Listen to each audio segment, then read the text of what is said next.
За бүгдээрээ сайн бацгаана уу? Өдрийн мэнд хүргэе. За өнөөдрийн хичээлийн сэдвийг заах багш болон байна.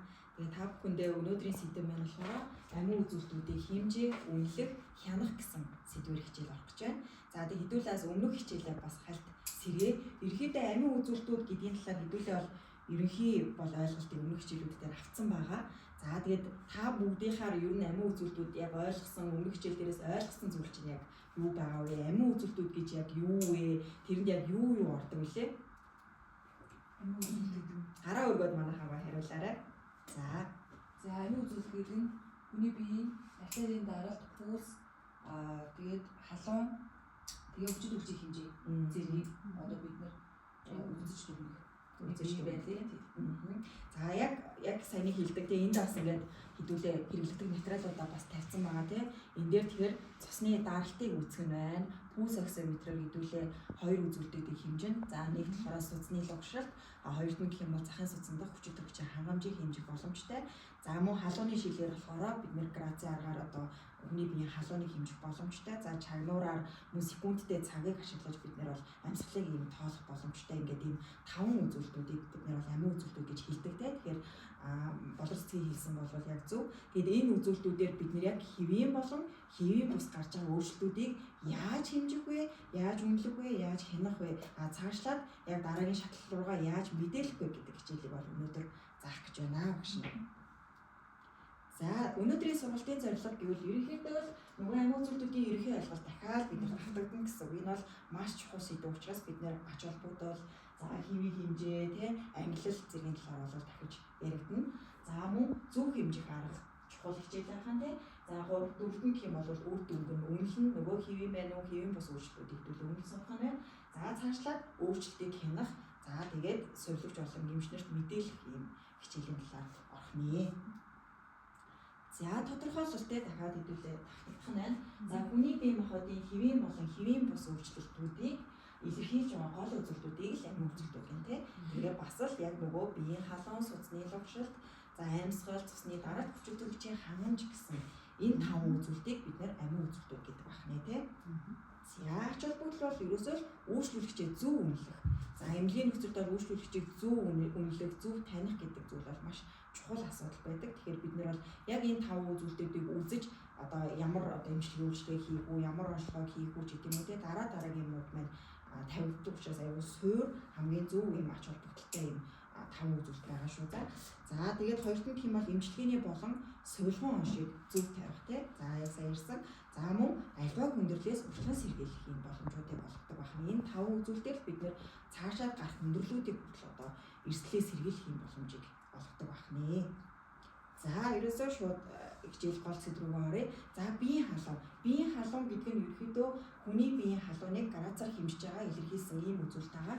Халамжигч байна.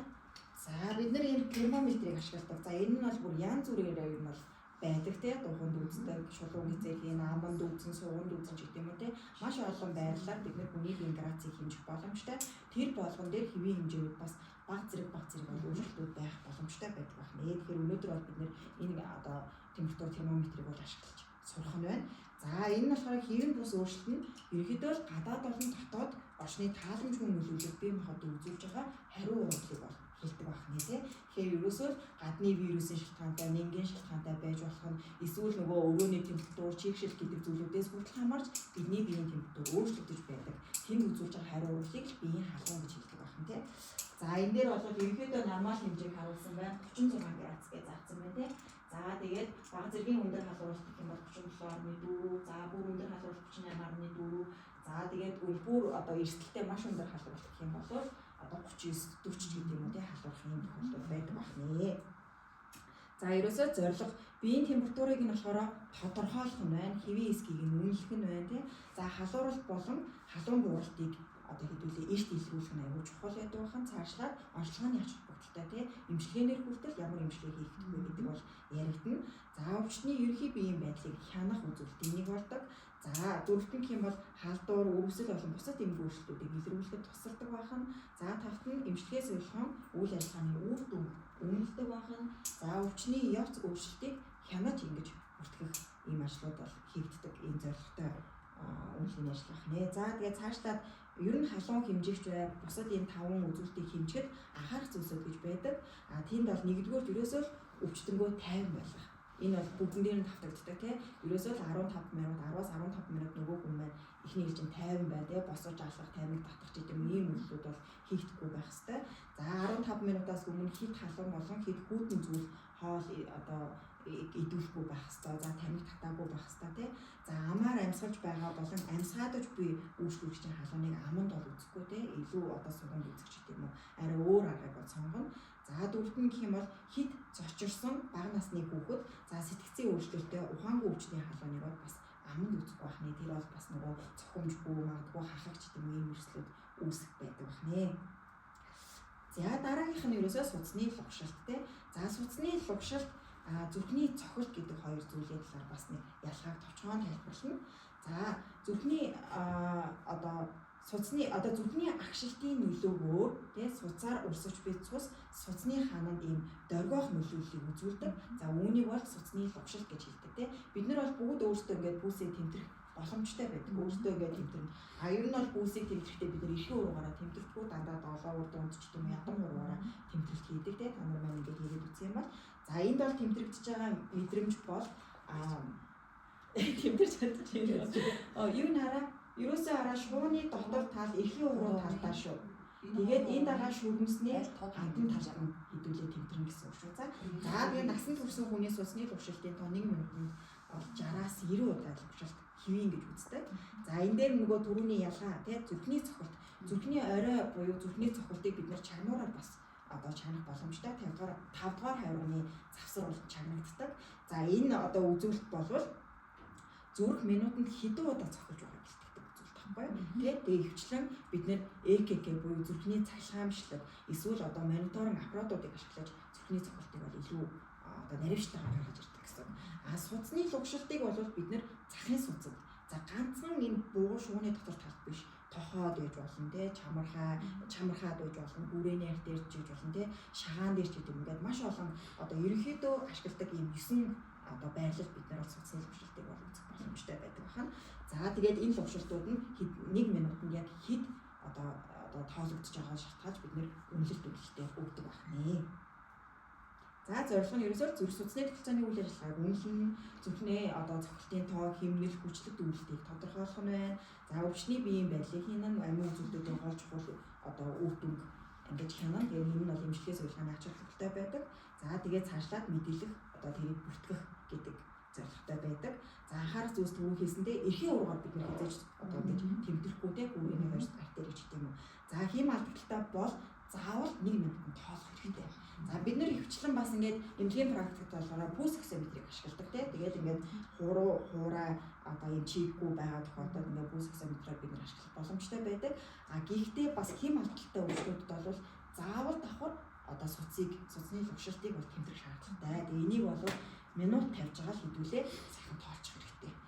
Тэгээд хэрвээ барьж байхад одоо тэмдэрч байхад хим алдад хэрвээ мэдэгдэхгүй харьцангуй жигээд тэг өвчлөлтөд үлдэн жигээд байгаа тохиолдолд 30 секундээр тоолоод тоосноос одоо гарсан тоогоо 2 дор хөгжүүлэх юм боломж байгаа. Тэгэхээр одоо 30 секунд тоолоод гэхэд нөгөө хүнийх маань 35 удаа өвчлөлт мэдрэх юм бол энийг 2 хөгжүүлээд заална гэж үнэлэх боломж бас байдаг байна тий. За өвчтөнд 50 амарсан байх хэвээр тасгал хөдөлгөөн сэтгэл хөдлөлийн дараа шууд ол хэмжиж болохгүй. Тэгэхээр нөгөө хүн яг л 15 минут тайм бас суулгах хэрэгтэй. За гүрээний сууцыг зэрэг дарж бас болохгүй. Бас одоо хүчтэй даралтын дээр өснөөс болж нөгөө юм том арьтаар одоо тархины цусан хонжийг тэтгдэг ийм том арьтаар учраас хоёр дээр тал дээр зэрэг дарснаас болж одоо цусан хонжийн алдагдал үүсгэж гэдэг ийм өрслүүд байдаг байна. За лугшилтын тоо хэмнэл хүчлэлтүүдийг хамт бид нар үнэлэх боломжтой байна.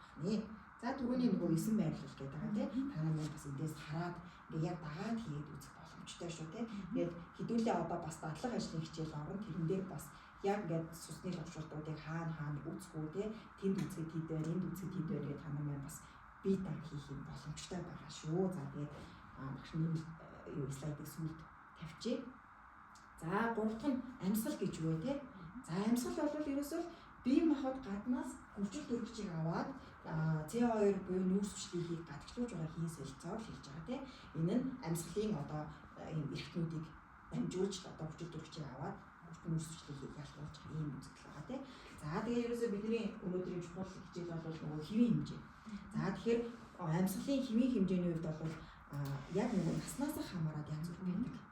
Тэгэхээр та бүхэн маань ажлын байран дээр гарна хүүхдийн тасагт ажиллаж болно. Насан туршийн дотрийн тасаг, гэмтлийн, мэслийн тасаг дээр ажиллах боломжтой юм туслах сувлэгч нар шүү дээ тийм. Тэгэхээр бид нэр бол бүгднгийнх нь хэвийн амьсгалыг мэддэг байх хэрэгтэй тийм. За тэгээ нэраа хүүхдийн амьсгал бол 40-60 хүртэл бол хэвийн хэмжээд байдаг бахан. За 1-ээс 12 сартаа буюу 1 нас хүртэлх насны хүүхд бол 35-аас 50 хүртэл бол хэвийн амьсгал гэж үздэг.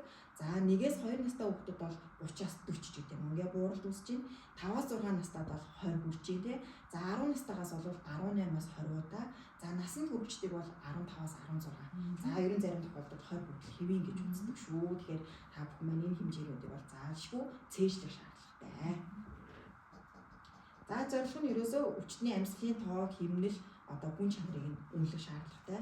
За амьсгалын тогтолцооны үйл ажиллагааг хянж байна гэсэн үг. Тэр амьсгал оршигсноор бид нэр уушгин янз бүрийн одоо хатгалгаа байна уу тий архаг одоо бронхитийн сэтрэлж байна гэдэг юм уу бид нэр ингээд онцлогооны ач холбогдолтой байдаг бахан. За өөрчлөлт эмгийг гэрт илрүүлдэг юм ач холбогдолтой тий. За өвчтний биеийн байдлыг үнэлэн шаардлагатай суулган болон эмчилгээний арга хэмжээг төлөвлөхөд оршдог бахан. Тэгэхээр ерөөсөө ганцхан амьсгалыг тоосноор бид энэ олон зүйлүүдийг үнэлэх боломжтой байдаг бахна тий. За анхаарах зүйлс нь мөн л нөгөө хүний эмчилүүлэгчийн тайван суулган тий. За одоо тухайн хүний амьсгалыг тоолж одоо мэдээгүй байх үед нь бас амьсгалыг тоолох хэрэгтэй. Ялангуяа нэраа хүүхэд энэ төр дээр бол одоо амьсгалыг бид нэр зөвхөн ажиглах аргаар одоо хөвлий дээр нь гараа байлгах маягаар тий. Тэгээд секундтэй цагаа харлаа эсвэл утасныхаа секундыг тааруулаад тавьчихна. Зүгээр сайхан хөвлий дээр нь тайван байхад нь хүүхдээрээ ингээд хөвлийнийх нь одоо цээжнийх нь юм хонхол цогцолцох хөдөлгөөнөөр бид нэр хэмждэг тий. Насанд хүүхдэд бол бас бид нэр зөвхөн судасны лугшилтын тоолжолтол тухайн амьсгалыг ажиглах маягаар тий амьсгалж байгаа тэр юу байна. Тэгхгүйгээр бид нар одоо таны амьсгалыг тооллоо шүү гэж хэлгээд нөгөө хүн маань амьсгалаа хянаад эхэлчихдэг тий. Тэгэхээр нөгөө одоо ач холбогдол маань зорилго маань одоо зөв тодорч гарч ирвэ гэсэн. За тэгэхээр ерөөсөө амьсгалыг анх болон гарах хугацаа бас жигд байна уу гэдгийг ажиглах хэрэгтэй. Зарим хүн богино амьсгал авснаа амар уртаар ингэж гаргах ч тийм байдаг. Зарим хүн болохоор урт амьсгаа аваад маш хурдан гаргаад ийм байдалтай амьсгаатлах гэсэн үг шүү дээ тийм. Иймэрхүү байдлаар бас явдаг. Тэгэхээр тэр байдлаар бүрдэл бид нэр хүнийг дүгнэн. Энийг дүгнснээр цаашлаад одоо эмч тийм үү сувлэгч нарт зөв мэдээлж чадсанаар бид нар бас эрт оршихоо хийж чадж байна гэсэн үг шүү. За эмчлүүлэгчийг амьсгалахтаа хүчиж буйсыг бас анхаарна. За амьсгалын үед өөрчлөлт дуу авиас сонсогдож байгаа. Зарим хүн маш их юм гихтнаатай амьсгал өгдөг. Зүгээр амьсгалж байгаа нь чэйжин чагнаагүй байхад юм гихтансан, хэрчинсэн, хөвчинсэн гэдэг ийм амьсгалууд бас ажилладаг тийм. За хүүхдийг уйлаагүй тайван байх үед нь тоолох нь чухал. За даралт ихсэх үед амьсгалын тоо цөөрдөг гэдгийг бас анхаарах хэрэгтэй. Тэгэхээр давхар амин үзүүлэлтүүдэд бид нэр хамт хэмжээд явна. Энэ 5 амин үзүүлэлтүүдийг ганцхан тэрийг ингээд хэмжихгүй тийм. Бид нар бол тухайн хүнийхээ үзлийг өглөө өдөр оройч гэдэг юм ингээ 3 хэмжлээ гэхэд 5 үзүүлэлтээ тавлан ил хэмжинэ. Тавлан дээр ямар өөрчлөлт байна гэдэг дээр анализ хийх хэрэгтэй гэсэн үг шүү. За яа. За дараагийнх нь бол артерийн даралт гэж юу вэ те?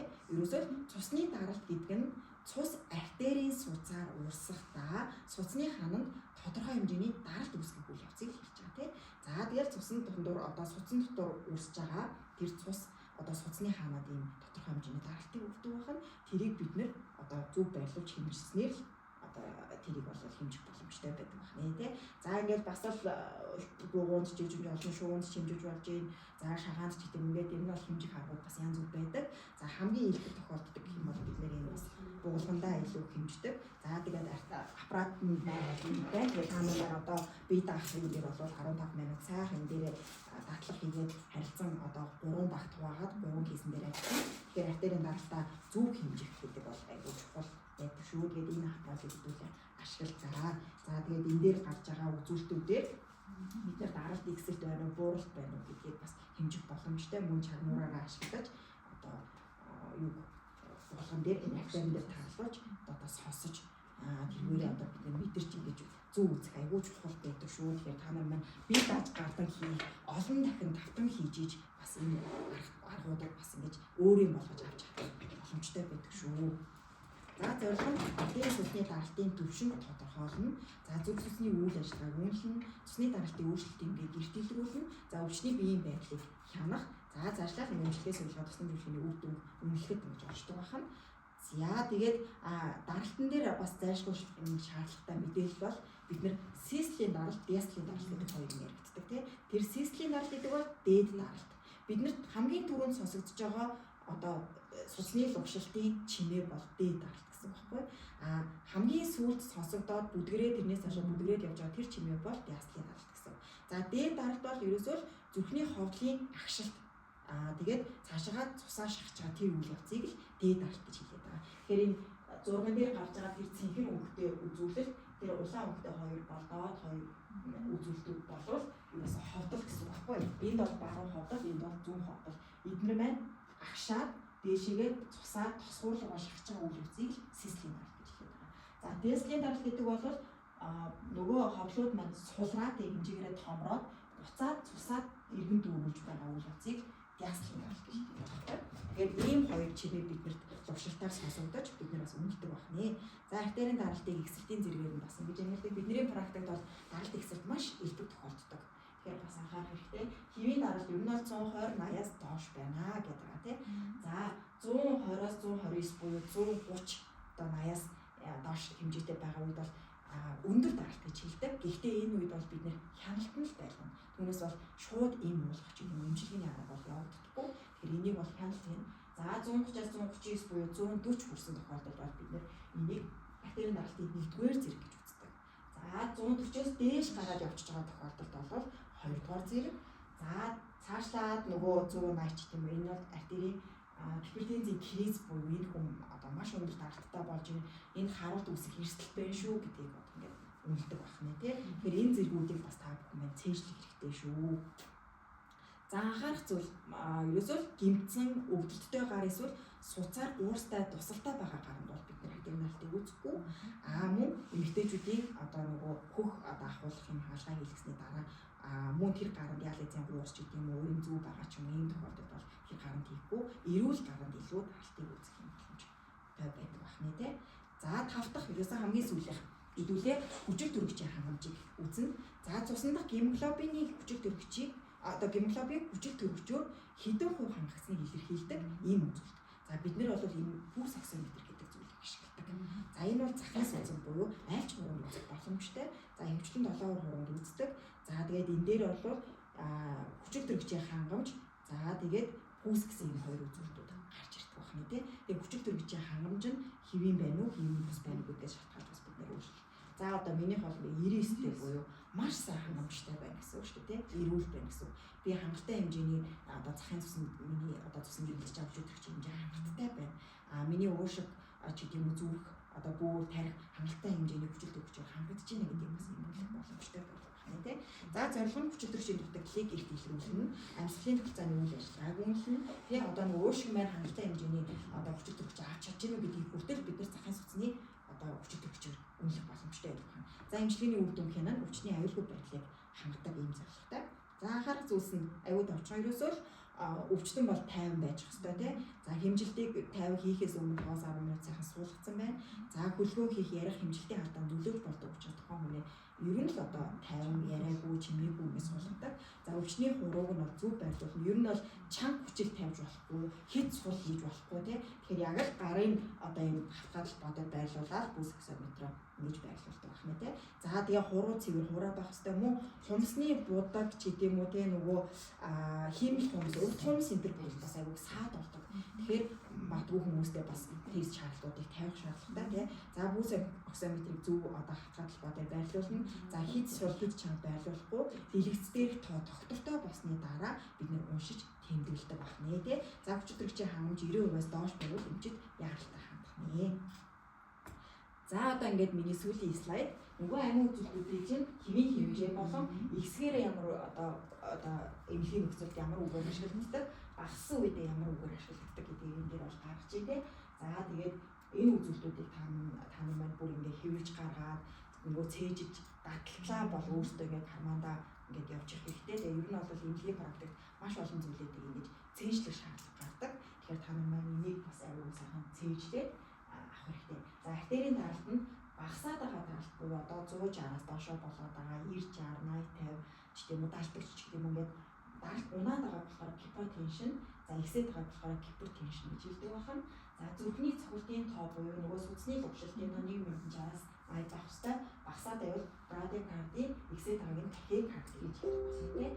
За амьсгалын тооны хувьд хэм 1 минутанд 12-оос 20 удаа байх хэвээр. За багасаад байвал bradyapnea, ихсээд байгааг нь tachyapnea гэж хэлдэг байна. За биеийн дулаан 35-аас 37 цэстэй. За энэс доошоо унаад байгаа нь hypothermia, ихсээд байгаа бол hyperthermia. За захын цуснд хүчил төрөгчийн хэмжээ 95-аас 100, за магадгүй 90-ээс 100 гэх юм уу тийм байгаа тохиолдолд hypoxemia, унаад байгааг нь hypoxemia, ихсээд байгааг нь hyperoxemia гэж хэлдэг байна. Тийм. Тэгэхээр энэ үзүүлэлтүүдийг маш сайхан цээжлээ. Цаашдаа мэдээлэхдээ бид нар энэ үгнүүдийг бас ашигладаг байна. За ингээд анхаарал хандуулсан явдалд баярлалаа. Тэгээд хэдүүлээ шууд бодлого ажиллах хичээл болдог. За